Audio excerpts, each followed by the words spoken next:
सी हो जाएगा answer. Next पर दोस्तों चलेंगे। नेक्स्ट क्वेश्चन, इसका दोस्तों व्याख्या भी साथ दिया गया है। अगर आपको अच्छी तरह से इस सेट को समझना है तो आप पीडीएफ डाउनलोड कर लेंगे हमारे टेलीग्राम चैनल से। तो इसमें व्याख्या दिया गया दोस्तों, प्रकाश के चलने के लिए माध्यम की आवश्यकता नहीं होती है, अतः यह निर्वात में भी गुजर सकता है। निर्वात में प्रकाश की चाल अधिकतम 3 × 10⁸ मीटर प्रति सेकेंड होता है।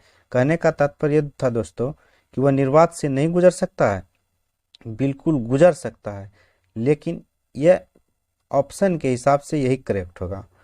ठीक है दोस्तों, चलते हैं नेक्स्ट क्वेश्चन पर कि प्रकाशीय गेज निम्नलिखित सिद्धांत पर कार्य करता है। तो प्रकाशीय गेज जो है दोस्तों परावर्तन के सिद्धांत पर कार्य करता है। इसका व्याख्या क्या है कि प्रकाशीय गेज परावर्तन के सिद्धांत पर कार्य करता है। प्रकाश के चिकने पृष्ठ से टकरा कर लौटने की घटना को परावर्तन अर्थात रिफ्लेक्शन कहते हैं। नेक्स्ट है दोस्तों, नेक्स्ट कहता है क्वेश्चन कि सूखा बालू चमकीला क्यों दिखाई देता है जबकि गीला बालू द्युतिहीन होता है। तो इसका करेक्ट आंसर क्या हो जाएगा? इसका भी कारण क्या है? परावर्तन है। तो इसका जो व्याख्या दिया गया दोस्तों, व्याख्या दिया गया सूखे बालू पर पड़ने वाले किरणें परावर्तित होती है जिससे यह चमकीला दिखाई देता है, जबकि गीला बालू प्रकाश किरणों को अवशोषित कर लेता है, अतः यह क्या बढ़ता है? द्युतिहीन दिखाई देता है। नेक्स्ट क्वेश्चन पर चलेंगे दोस्तों। नेक्स्ट क्वेश्चन कहता है मछुआरे को तालाब के किनारे मछली को भाले से मारने की कोशिश में उसे क्या करना चाहिए? तो उसे मछली के नीचे ध्यान लगाना चाहिए, नीचे। ठीक है दोस्तों, यह क्वेश्चन पूछा गया है। व्याख्या में इसका कहता है कि जल के अंदर मछली के अपवर्तन के कारण अपने वास्तविक गहराई से कुछ ऊपर उठा हुआ दिखाई देता है, अतः मछुआरे को मछली मारने की कोशिश में ध्यान मछली के नीचे लगाना चाहिए। अर्थात कहने का तात्पर्य है दोस्तों कि मछली अपवर्तन के कारण जल से ऊपर दिखाई देता है, जो कि उस अवस्था में वह नीचे थोड़ा होता है। अपवर्तन के कारण जल में मछली जो है ऊपर दिखाई देता है। ठीक है दोस्तों, चलते हैं आगे। नेक्स्ट क्वेश्चन है दोस्तों कि किसी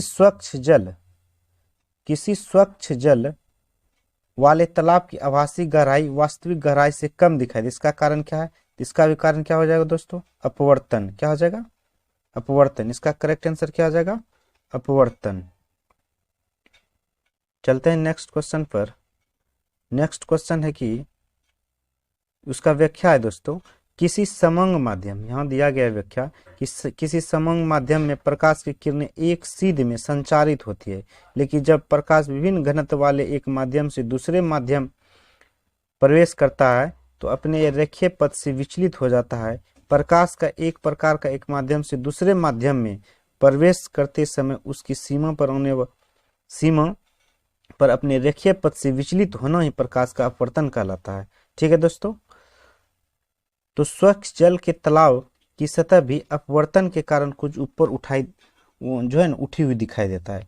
यदि जल में पड़ी हुई किसी वस्तु की आभासी गहराई दी गई हो तो इस आभासी गहराई में जल के अपवर्तनांक से गुणा करके वास्तविक गहराई जो है दोस्तों की गणना की जा सकती है।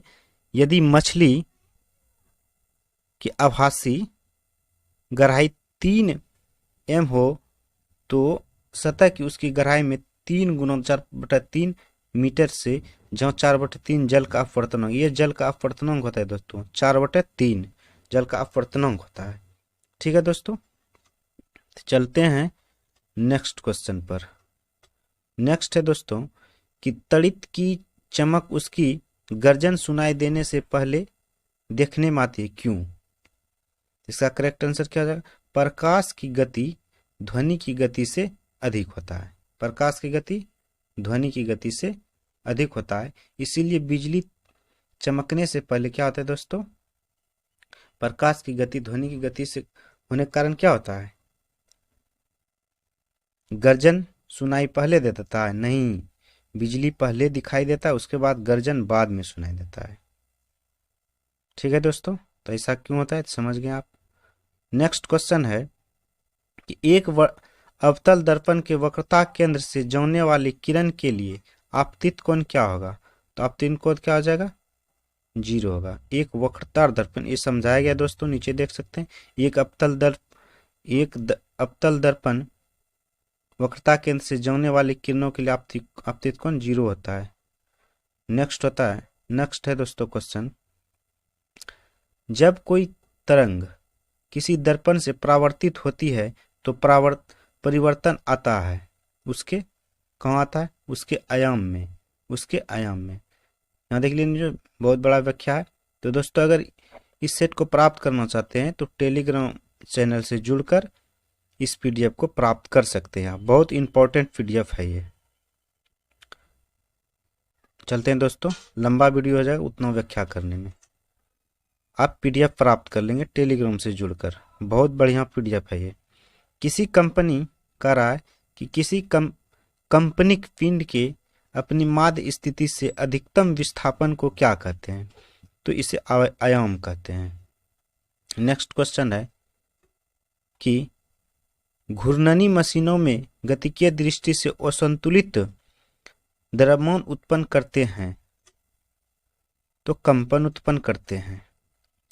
नेक्स्ट क्वेश्चन है कि सामान्यतः कुंजी की का प्रयोग दो पुर्जों के बीच किस गति को रोकने के लिए किया जाता है? तो इसका करेक्ट आंसर क्या हो जाएगा दोस्तों? घूर्णन।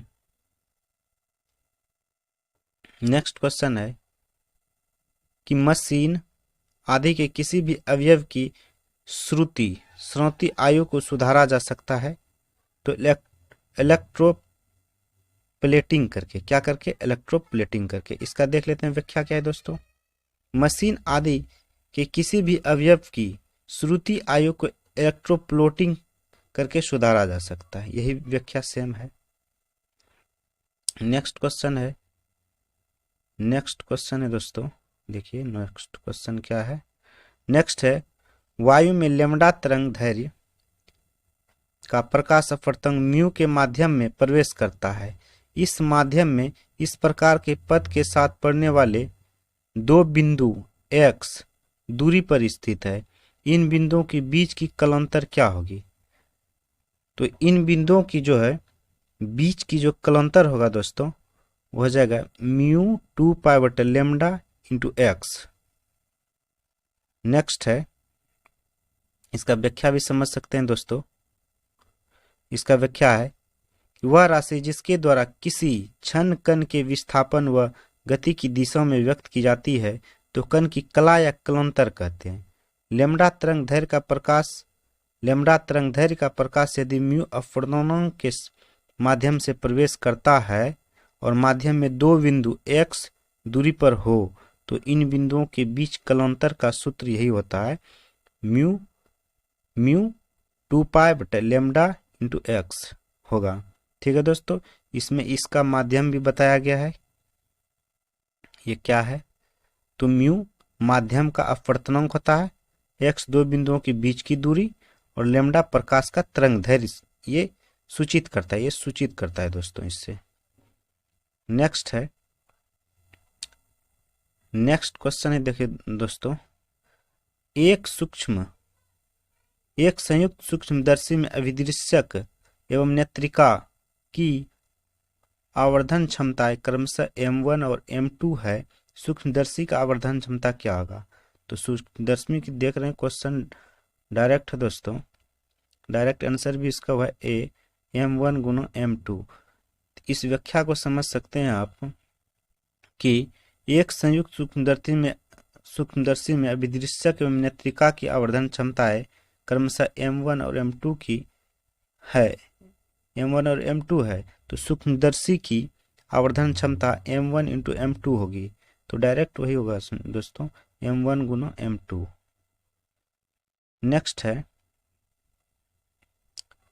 नेक्स्ट क्वेश्चन है, एक खगोलीय दूरबीन में दूर की वस्तुओं के लिए कोणीय आवर्धन का परिमाण 5 है। अभिदृश्यक तथा नेत्रिका के बीच अंतराल 36 cm है तो अंतिम प्रतिबिंब अनंत पर बनता है। अभिदिशक की फोकस दूरी तथा नेत्रिका की फोकस दूरी f ही है। फोकस दूरी इसका f हुआ है और इसकी f ही है। तो कहता है क्रमशः इसका 30 हो जाएगा, 30 सेमी, और इसका 6 सेमी। यहाँ उत्तर दिया गया है दोस्तों, इसको समझ सकते हैं आप। यहाँ दिया गया है सब बना के। आवर्धन क्षमता अंतिम प्रतिबिंब द्वारा आंखों पर बना कोण बटे क्या होता है, वस्तु द्वारा आंखों पर बना, ये सूत्र होता है दोस्तों। इसी सूत्र पे वो सवाल हल कर सकते हैं आप। जब अंतिम प्रतिबिंब अनंत पर बनता है तब UE बराबर एफ ही, अतः M इक्वल टू एफ बटा एफ यू होता है। ये इसी सूत्र से आप इसको हल कर सकते हैं। ठीक है दोस्तों, चलते हैं नेक्स्ट पर। नेक्स्ट है, यदि लेंस की क्षमता -2D हो तो फोकस दूरी क्या होगा। तो फोकस दूरी -0.2 होगा। लेंस की क्षमता बराबर सूत्र क्या होता है दोस्तों, देखते हैं, 1/f होता है, 1/f। इस सूत्र से आप इस काम को कर सकते हैं। ठीक है दोस्तों, अगर आपको सेमी में निकालना होगा, ये मीटर में, ये सूत्र मीटर में होता है। अगर आपको सेमी बदलना है तो 1 की जगह आप 100 रख सकते हैं। ठीक है दोस्तों, आगे बढ़ते हैं। ये ध्यान से देख लीजिए आप, ये क्वेश्चन बार बार पूछा जा रहा है।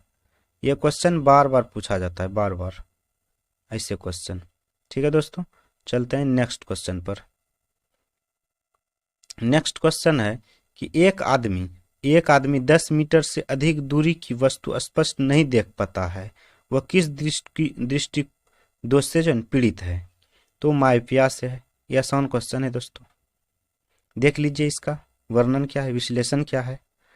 कह रहा है कि व्यक्ति 10 मीटर से अधिक दूरी की वस्तु को स्पष्ट नहीं देख पाता है, अतः उसके निकट दृष्टि दोष या मायोपिया कहते हैं। इसके निवारण के लिए वह अवतल लेंस का प्रयोग कर सकता है।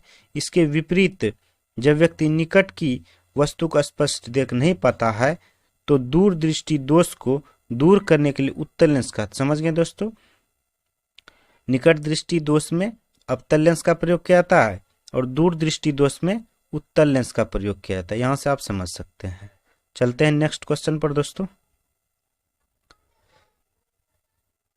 नेक्स्ट क्वेश्चन हमारा है, नेक्स्ट क्वेश्चन जो हमारा है दोस्तों,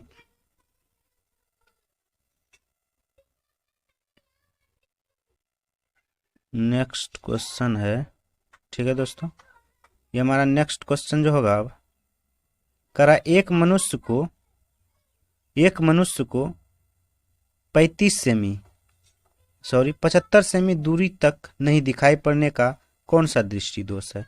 तो यह हाइपर मायोपिया है। ये क्या है, हाइपर मायोपिया है। ठीक है दोस्तों, 75 सेमी से दूरी तक नहीं दिखाई पड़ना हाइपर मायोपिया है। इसका विश्लेषण देख लेते हैं। यदि मनुष्य को 75 सेमी दूरी तक दिखाई नहीं पड़े तो उसे हाइपर मायोपिया कहते हैं। ठीक है दोस्तों, इसे हाइपर मायोपिया कहते हैं। ठीक है, हाइपर मायोपिया को दूर दृष्टि दोष भी कहते हैं। इसके कारण रोगी निकट की वस्तुओं को नहीं देख सकते हैं। ठीक है दोस्तों, नेक्स्ट पर चलते हैं। नेक्स्ट क्वेश्चन है, निम्नलिखित में से किसे सूर्य प्रकाश को नाभिक बिंदु पर लाने में प्रयोग किया जाता है। इसका करेक्ट आंसर क्या हो जाएगा, अवतल। इसका अवतल दर्पण करेक्ट आंसर हो जाएगा। अवतल दर्पण का प्रयोग सूर्य प्रकाश के नाभि बिंदु पर लाने में किया जाता है। नेक्स्ट क्वेश्चन है दोस्तों, देखिए ध्यान से। नेक्स्ट क्वेश्चन है, एक समतल दर्पण द्वारा परावर्तित प्रकाश एक वास्तविक प्रतिबिंब के रूप ले सकता है, तो किसी भी परिस्थिति में नहीं। इसका करेक्ट आंसर क्या हो जाएगा, किसी भी परिस्थिति में नहीं ले सकता है। देखिए इसका व्याख्या भी देख लेते हैं। समतल दर्पण द्वारा बना हुआ प्रतिबिंब वस्तु के बराबर, वस्तु के क्या होता है, बराबर, वस्तु के बराबर दर्पण से उतने ही पीछे पार्श्व परावर्तित सीधा और आभासी होता है। इससे बना प्रतिबिंब कभी भी वास्तविक नहीं होता। आभासी प्रतिबिंब को पर्दे पर नहीं प्राप्त किया जा सकता है। ठीक है दोस्तों, यहां से ये समझ गए हम। रखेंगे आप। नेक्स्ट क्वेश्चन है कि समतल दर्पण द्वारा बना प्रतिबिंब कैसा होता है। तो समतल दर्पण द्वारा प्रतिबिंब क्या होता है, ये भी जाने हैं, आभासी होता है। नेक्स्ट क्वेश्चन है कि दोस्तों कि दर्पण बनाने में निम्नलिखित में से किसे उपयोग में लाया जाता है। तो दर्पण बनाने में जो है सिल्वर नाइट्रेट का प्रयोग किया जाता है। तो इसका व्याख्या भी देख सकते हैं आप। दर्पण की पॉलिश एवं त्वचा पर काले निशान बनाने में सिल्वर नाइट्रेट AgNO3 का प्रयोग किया जाता है। देख लेते हैं नेक्स्ट हमारा है दंत चिकित्सक दांत देखने के लिए छोटे अवतल दर्पण का प्रयोग करते हैं। यदि 3 सेमी फोकस लंबाई का दर्पण दांत से 2 सेमी की दूरी पर रखा गया हो तो प्रतिबिंब का आवर्धन क्या हो गया। तो आवर्धन निकाल सकते हैं आप दर्पण सूत्र से, देख लीजिए यहां निकाला गया है, व्याख्या है। तो दर्पण सूत्र क्या होता है दोस्तों, 1/f = 1/v + 1/u। इसी सूत्र से आप निकाल सकते हैं। सेम टू सेम सब कुछ दिया गया, दूरी, वस्तु की दूरी भी दिया गया है, जब दांत और क्या कहते हैं दर्पण की दूरी भी दिया गया है दांत से, जब निकाल रहे हैं उसको, तो इसी सूत्र पे टोटल मान रख के इसे हल कर देना है। ठीक है दोस्तों। फिर आवर्धन देखिए, आवर्धन m = v/u होता है, तो आवर्धन क्षमता 3 निकल जाएगा। चलते हैं दोस्तों नेक्स्ट क्वेश्चन पर। नेक्स्ट क्वेश्चन है कि एक समतल दर्पण का आपाती किरण 60 डिग्री कोण बनाती है तो परावर्तन कोण क्या होगा। तो परावर्तन कोण भी 60 होता है दोस्तों। आपतित किरण और परावर्तित किरण क्या होता है, बराबर होता है, अर्थात आपतन कोण और परावर्तन कोण एक दूसरे के बराबर होते हैं। उसी हिसाब से ये 60 के 60 ही हो जाएंगे। नेक्स्ट क्वेश्चन है, इसका व्याख्या भी देख सकते हैं दोस्तों। कह रहा है कि समतल दर्पण प्रकाश का सबसे अच्छा परावर्तक है। ठीक है। परावर्तक पृष्ठ के लंबवत सीधी रेखा को अभिलंब कहते हैं तथा जो किरण परावर्तक तल पर आकर गिरती है उसे आपाती किरण, ठीक है, जो प्रकाश आकर उस पर परावर्तक सतह पर गिरती है उसे आपाती किरण कहते हैं। और जो किरण परावर्तन के पश्चात वापस उसी माध्यम में लौट जाती है तो उसे परावर्तित किरण कहते हैं। तो परावर्तन के नियम क्या है, 2 नियम है, देख लीजिए। आपाती किरण, अभिलंब व परावर्तित किरण एक ही समतल में होते हैं। ठीक है दोस्तों, एक ही समतल में होते हैं आपाती किरण। और आपतन कोण का मान परावर्तन कोण के मान के बराबर होता है। यदि आपतन कोण I व परावर्तन कोण R हो तो कोण Y और कोण R क्या होता है, एक दूसरे के बराबर होते हैं। जैसे अगर I 60 डिग्री है तो R भी 60 डिग्री हो जाएगा। ठीक है दोस्तों, यहां से आपका राइट मिल गया जवाब। चलते हैं नेक्स्ट क्वेश्चन पर। नेक्स्ट क्वेश्चन है दोस्तों, 2 चित्र दिया हुआ है, ध्यान से समझ सकते हैं आप इसे। 2 चित्र दिया हुआ है, कह रहा है कि चित्र में 2 समतल दर्पण है। चित्र में क्या है दोस्तों, 2 समतल दर्पण हैं। कौन कौन से हैं देख लीजिए। देखिए दर्पण AO, दर्पण यहां देखिए AO, ये दर्पण हो गया एक, और OB, ये OB एक दर्पण ये हो गया। प्रकाश की किरण XY, प्रकाश की किरण ये है XY, ठीक है। दर्पण OB के बिंदु Y पर आपतित है, यहां पर आ रहा है, देखिए यहां पर आ रहा है प्रकाश। ठीक है दोस्तों, प्रकाश OB बिंदु Y पर आपतित हो रही है, ये आपतित हो गई, ठीक है, Y पर आपतित हो रही है। और दर्पण OA से परावर्तित होने के बाद दर्पण OA, ये दर्पण OA है दोस्तों, और दर्पण OA से परावर्तित होने के बाद XY की दिशा क्या होगी, कह रहा है XY की जो है दिशा क्या हो जाएगी। देखिए दोस्तों ऐसे होगा, जब ये प्रकाश यहां आया तो ये यहां से ऐसे टकराएगा। ध्यान फिर समझ लीजिए कैसे होगा। ये प्रकाश ऐसे आया, फिर ये यहां से टकरा के यहां आएगा, ठीक है दोस्तों, फिर ये प्रकाश यहां से मुड़कर इधर चल जाएगा। ठीक है, ठीक है दोस्तों, समझ में आ गया होगा। तो इसका करेक्ट आंसर क्या हो जाएगा, यह विपरीत दिशा में एक्स वाई के समांतर हो जाएगी। यह विपरीत दिशा में जैसे आया वैसे ही ये समांतर लौट जाएगी। ठीक है दोस्तों, तो ऑप्शन बी करेक्ट हो जाएगा यहाँ मेरा, विपरीत दिशा में एक्स वाई के विपरीत दिशा में लौट जाएगा। यहाँ व्याख्या भी दिया गया है, देख सकते हैं आप, ये बिल्कुल। नेक्स्ट क्वेश्चन है दोस्तों कि प्रकाश का रंग निश्चित किया जाता है, जानते हैं आप, तरंग दैर्ध्य पर।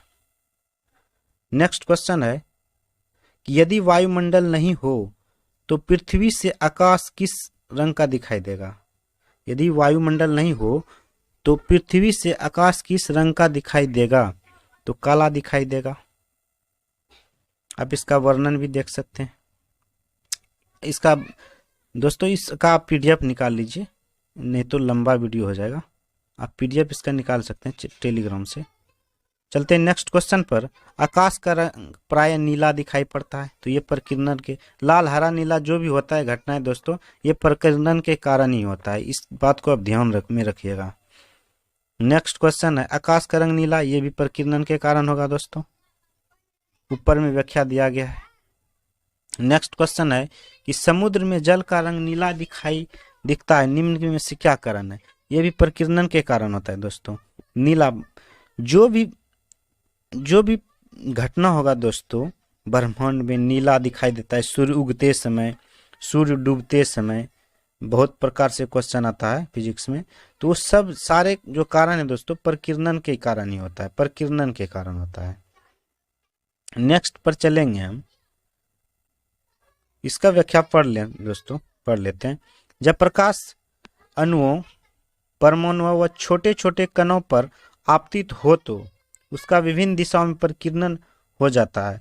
वायुमंडल में विभिन्न गैसों के अणुओं, परमाणुओं, धूल, धुएं, छोटे छोटे कण विद्यमान हैं। अतः जब सूर्य का प्रकाश जो किसी 7 रंगों बैगनी, जामुनी, नीला, हरा, पीला, नारंगी व लाल का बना होता है, वायुमंडल से गुजरता है तो वायुमंडल में उपस्थित कणों द्वारा विभिन्न दिशाओं में प्रसारित हो जाती है। समझ गए दोस्तों, जब प्रकाश हमारा ब्रह्मांड से नीचे आ रहा हो, प्रकाश एक सीधी रेखा में गमन करता है। जब प्रकाश आ रही होती है तो ब्रह्मांड में विभिन्न प्रकार के जो है दाने होते हैं, धूल कण होते हैं, धुएं के कण होते हैं। तो जब प्रकाश ऐसे आ रहा है, मान लीजिए ये प्रकाश आ रहा है, ऐसे आ रहा है, तो ये धूल कण क्या करते हैं, प्रकाश को इधर उधर मोड़ देते हैं, इधर उधर भगा देते हैं। ठीक है दोस्तों, इसी को प्रकाश का प्रकीर्णन कहते हैं, अर्थात प्रकाश प्रकीर्णित हो जाती है। तो प्रकीर्णन के कारण ही आकाश का रंग नीला दिखाई पड़ता है। समुद्र का पानी भी प्रकीर्णन के कारण ही दिखाई पड़ता है नीला। ठीक है दोस्तों, इतना बात समझ गए। चलते हैं नेक्स्ट क्वेश्चन पर। नेक्स्ट है सूर्य की किरणों में कितने रंग होते हैं। तो आप सभी जानते हैं सूर्य की किरणों में 7 रंग होते हैं। ठीक है दोस्तों, तो देख सकते हैं क्यों सूर्य की किरणों में 7 रंग होते हैं। जब सूर्य का प्रकाश किसी प्रिज्म से गुजरता है तो अपवर्तन के पश्चात प्रिज्म के आधार की ओर झुकने के साथ साथ विभिन्न रंगों में प्रकाश बट जाते हैं, विभिन्न रंगों में बट जाते हैं। इस प्रकार प्राप्त रंगों का समूह को वर्णक्रम अर्थात स्पेक्ट्रम कहते हैं, तथा प्रकाश के इस प्रकार के अवयवी रंग को विभक्त होने की प्रक्रिया को वर्ण विक्षेपण कहते हैं। सूर्य के प्रकाश से प्राप्त रंगों में बैंगनी रंग का आधार की ओर सबसे नीचे व लाल रंग के प्रकाश सबसे ऊपर होता है, अर्थात बैंगनी रंग का विक्षेपण सबसे अधिक व लाल रंगों का विक्षेपण सबसे कम होता है। ठीक है दोस्तों, विभिन्न रंगों का आधार से ऊपर की ओर क्रम इस प्रकार है, देखिए नीचे से जाना है, बैंगनी, जामुनी, नीला, हरा, पीला, नारंगी तथा लाल। ठीक है दोस्तों, इसका एक सूत्र होता है, जानते हैं आप लोग, इसका सूत्र क्या होता है, बैजानी हपी नाला, बैजानी हपी नाला, ये सूत्र होता है दोस्तों। इसको आप ऊपर नीचे से ऊपर पढ़ते हुए जा सकते हैं। नेक्स्ट पर चलते हैं दोस्तों। नेक्स्ट क्वेश्चन है हमारा, एक प्रिज्म से गुजरने पर प्रकाश सबसे अधिक अपवर्तित होता है, तो बैंगनी। ठीक है दोस्तों, बैंगनी अपवर्तित होता है सबसे अधिक।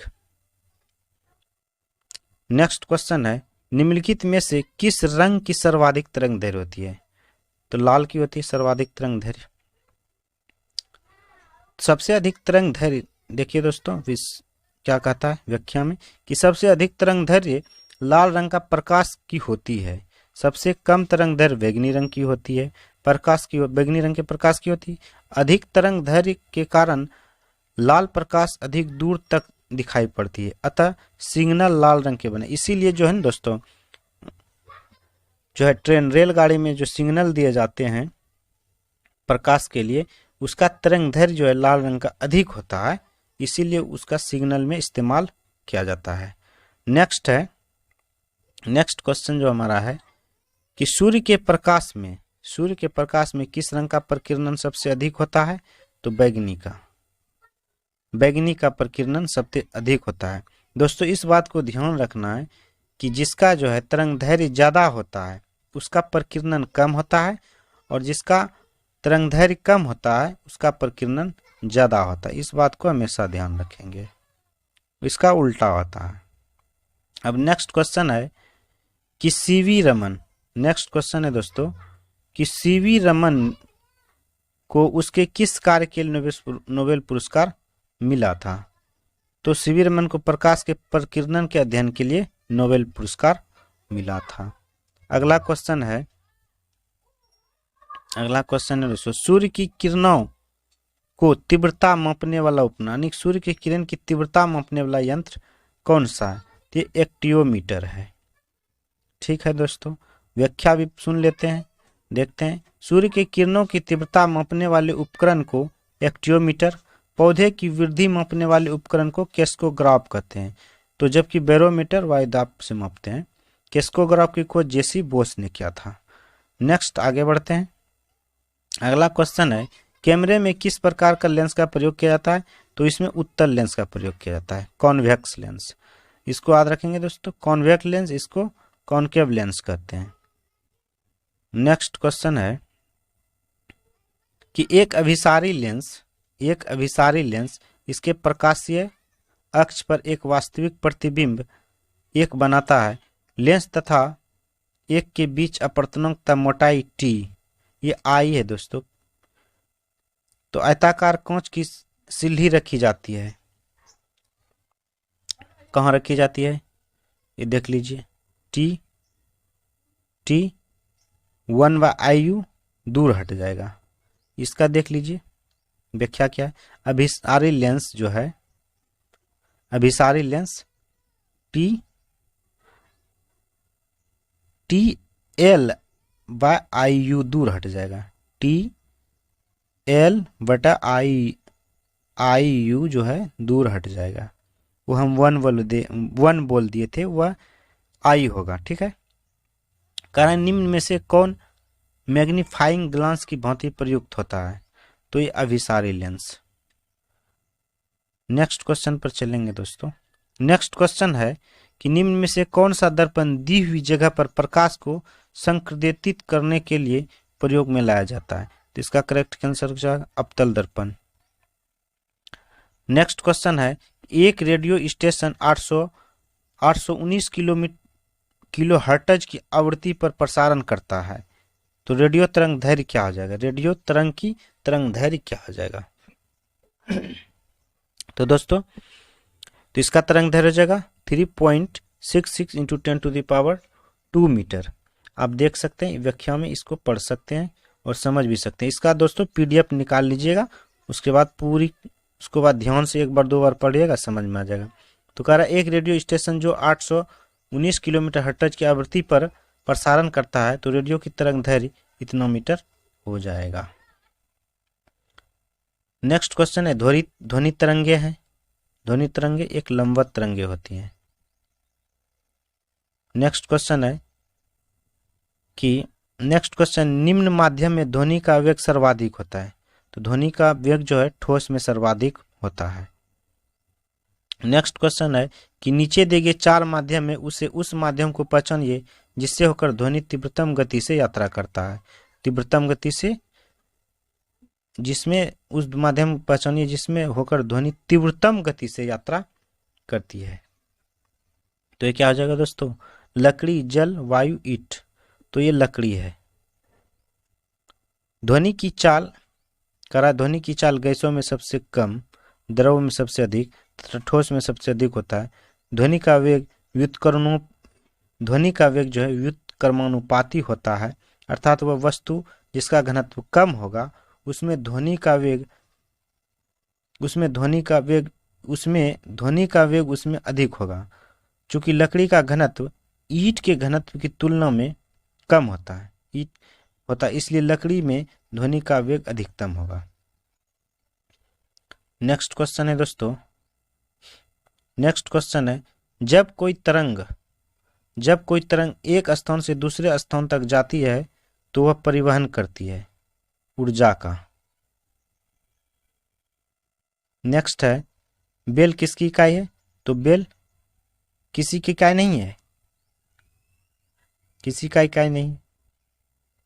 तीव्रता की, पिच की, तरंग दैर्घ्य की, इनमें से किसी का नहीं है। ध्वनि बेल जो है ध्वनि की इकाई होता है। एक बेल बराबर होता है 10 डेसिबल, ये आप पढ़े होंगे। नेक्स्ट क्वेश्चन है, नेक्स्ट पर चलेंगे।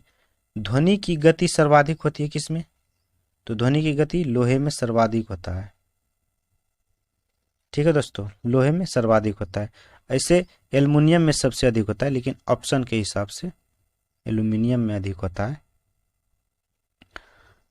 नेक्स्ट क्वेश्चन है कि ध्वनि का वेग किस में अधिकतम होता है? नेक्स्ट वही क्वेश्चन पूछा गया दोस्तों, देखिए बार बार ये क्वेश्चन पूछा गया है।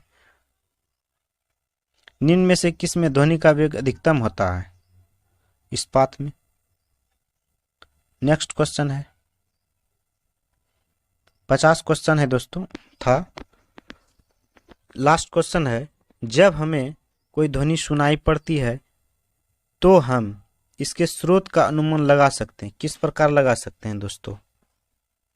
स्रोत का अनुमान हम किस प्रकार लगा सकते हैं, बताइए।